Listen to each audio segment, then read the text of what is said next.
Ooh, child. Oh, girl. Dramatics. And she's still dramatic. It was just a lot going on. Labor is just so daggone spontaneous, y'all. And I learned that you gotta go in with an open mind. Hello and welcome back to my channel. Hello, my name is Lori, and in today's video, I'm going to be finally telling my labor and delivery story time. If you're seeing this video, I officially have my baby girl. Today is July the 3rd, and I had her on June the 23rd. So she is almost 2 weeks old. She's 7 plus 8, 9, 10. She's 10 days old now, which is crazy. I'm gonna try to do this story really fast. It's not really a short story, just to be honest, but I'm gonna try to shorten it up as much as possible. I am watching her on the monitor just in case she wakes up. Daddy may have to get her though. All right, so before I start the labor, what happened when I knew I was going into labor, I have to start with like the background. So around like 20 weeks-ish, I was told that my baby was measuring big. So meaning my original due date was July the 6th, but I got it pushed up to June 29th because she was just growing. She was ahead, so they pushed her up. So her new due date was June 29th, right?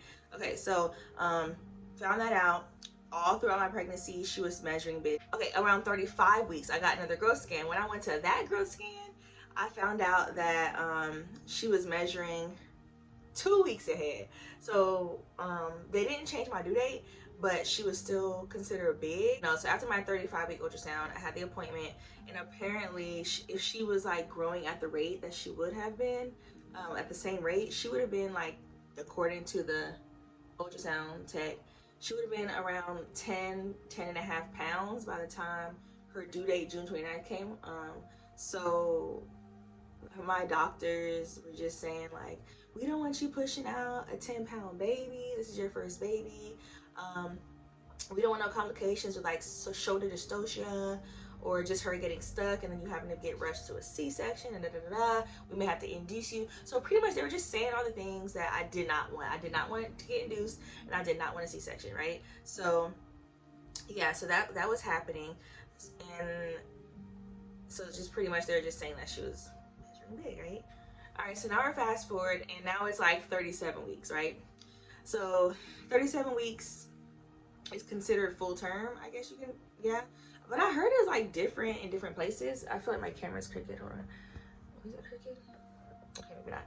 But I've heard like some people say 36 weeks is full term. Some people say 37 weeks. I don't know. My doctor said 37 weeks is full term. So at 37 weeks, I started like doing things to try to naturally induce it because they were just saying we don't want you to go past 41 weeks because after 41 weeks, then I probably would have been at a higher risk, I guess you can say, for C-section. And I was like,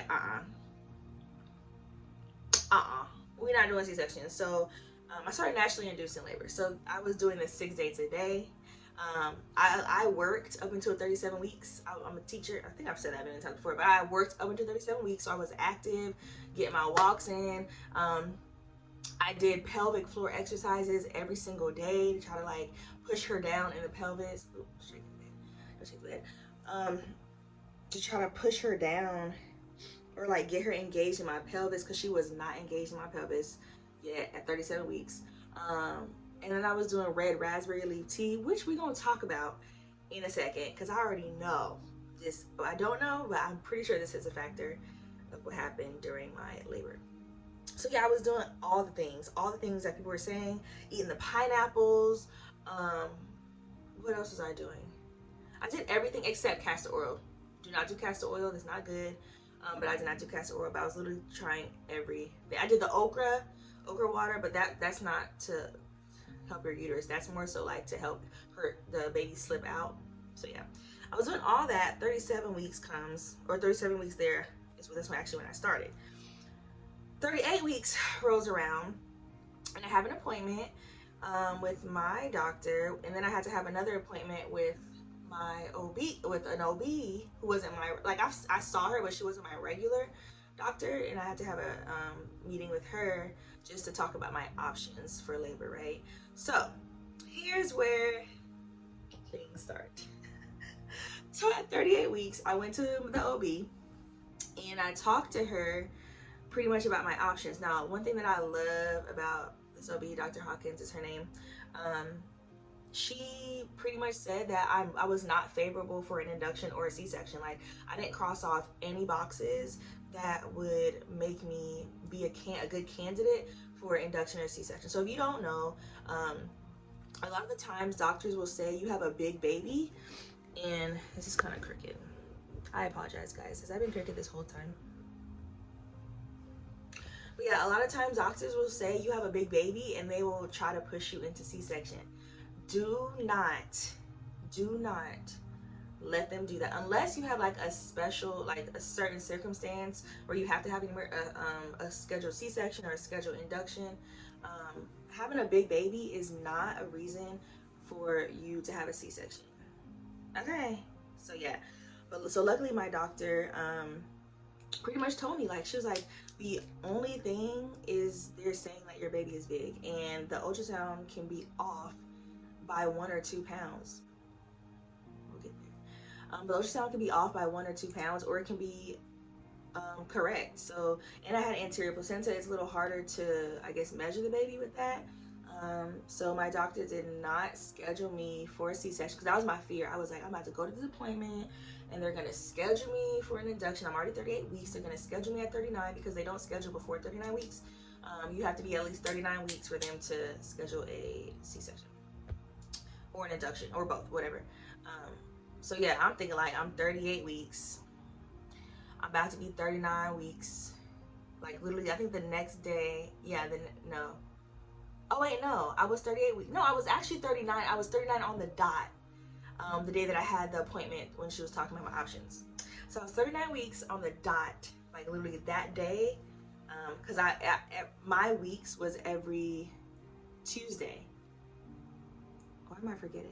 So yeah, I went to her and she pretty much told me, I'm not gonna schedule you, blah, blah, blah. But then she was like, you are 39 weeks today, so I will give you an option. You can have a membrane sweep. So I'm thinking like, this baby, I literally had no symptoms of her even coming.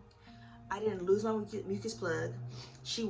My stomach hadn't dropped, like nothing. So I'm thinking like, if I don't try to get her out, number one, they've been scaring me or like fear mongering me that she's gonna be huge.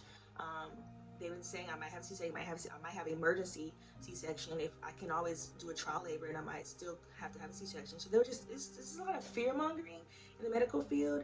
But I understand it's just like the unknown. That's just what it is. It's just a whole bunch of like the unknown. So they just want to be as safe as possible. So that's what was going on. So Dr. Hawkins was like, you're 39 weeks today, so you have an option. Like if you want to do a membrane sweep, we can do that. Now, mind you, I went in there knowing that I could have had membrane. That's a hard word to say. Membrane sweep. So I had already made up my mind, like, yeah, I'm just gonna try it, because I read that like it could work, but it couldn't work. Like some people have membrane sweeps and nothing happens, and then some people have membrane sweeps and something happens. So I was like, yeah, I'm gonna have one today. I just so happened to be 1 centimeter dilated, so she was able to do it. You had to be a centimeter in order for them to go in there and sweep it, right? So I was like, yeah, let's do it. Like, what's up? Let's go. So she was like, okay, just let you know before we do this. My doctor was like, just let you know, I'm known to put women into labor. When I do membrane sweeps, I'm known to put women into labor between 24 and 48 hours. And then she was like, I'm gonna ask you one more time, you sure you wanna have it today? And I was like, let's go, like, let's do it. So I got the sweep. That's an experience in its own. It doesn't hurt as long as you relax the muscles down there, but it is a very weird feeling. Like, I almost want to show you the motion that she does, but it's probably inappropriate for YouTube. But they pretty much go in there in your cervix and do like a circular sweeping motion. Do that, and she did it for like 20 seconds, and she pulled it out, and like I saw everything. I wanted my whole pregnancy, everything that they did, I wanted to see. It just wasn't nasty to me. So she did it. She pulled it out. She's like, all right, you're done. So I was like, okay. So I went home that night. It was a Wednesday. Okay, I went home that night. Everything was normal. I was cramping. She said I was gonna happen. She said I was gonna bleed a little bit, which was normal, and all that happened. I was cramping a little, but it was just like really mild, not even a period cramp. And then I was like a little blood would come out when I used the bathroom. But she said, like I said, that was normal. So now we're at Wednesday night. So sleeping had already been like real annoying. Like, I'm 39 weeks now. I'm uncomfortable as ever. Sleeping was horrible. But this night, Wednesday night, I kept getting up with cramps. Okay, like I just would get up and I would go use the bathroom. Peeing in the bath was like a million times a night. So I just kept getting up. But this one time I got up. It was 1 o'clock in the morning, and I actually recorded it, and I may put it. I think I'll probably do another vlog. But 1 o'clock in the morning, I got woken up by a cramp. But this wasn't just any cramp. This was like, what the heck is that? Like, I was having Braxton Hicks my whole entire pregnancy. Well, not the whole entire pregnancy. I think I started having Braxton Hicks around 30 weeks. And if you don't know, I guess Braxton Hicks are just like tightening of your uterus. It gets really, really, really hard, and then it relaxes, which is just like a practice contraction. So I had the Braxton Hicks, but on top of the Braxton Hicks, it was a contraction. Like, well, it was like a cramp. At that time, I didn't realize it was a contraction, but at the same time, I did, because I was like, this is different. This is just a Braxton Hicks. And on top of that, I got woken up out of my sleep, 1 a.m. And I recorded the video. I'm like, I really think this might be like in labor. And when people say like when you're in labor, you know, it's true. Like, you will know, like, because it feels different. It definitely feels different. So that's at 1 a.m. So then I tried to go back to sleep. Mind you, that whole night I was just tossing and turning. I couldn't go back to sleep. I got woken up probably like 4 more times with those kind of contractions.